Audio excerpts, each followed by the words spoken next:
Hi friends, இன்னைக்கு திங்கட்கிழமைக்கு காலையில் ஸ்கூலுக்கு லஞ்ச் என்னன்னு சொல்லிட்டு பார்க்கலாம் வாங்க வீடியோக்குள்ள. சிக்கன் பொருந்துன்றைக்கு சிக்கன் இல்லை கேப்சி, அப்புறம் தயிர் சாதம் கிண்ட வச்சாச்சு. கேரட் பீன்ஸ் கூட்டு வச்சிடலான்னு சொல்லி வெட்டு வச்சிருக்கு. வச்ச மட்டன் குழம்பு மீதி இருந்துச்சு, அதை ஒரு முட்டை போட்டு அழகாக கிண்ட வச்சாச்சு. ரைஸ் இப்போ டிஃபன் பாத்திரத்தில் சாப்பாடு வைக்கலாம் 4 பேருக்கு. இப்போ டிஃபன் பாக்ஸில் சாப்பாடு வச்சாச்சு. அப்புறம் ஒரு கேரட்டை முட்டை போட்டு கிண்ட வச்சிருக்கி.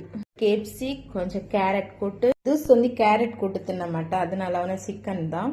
மட்டன் இப்போ சாப்பாடு வச்சு இதை கெட்ட வேண்டியதான். மட்டன் எனக்கும் இதுன்னு டிஃபன் பாக்ஸில் தான் இருக்கு.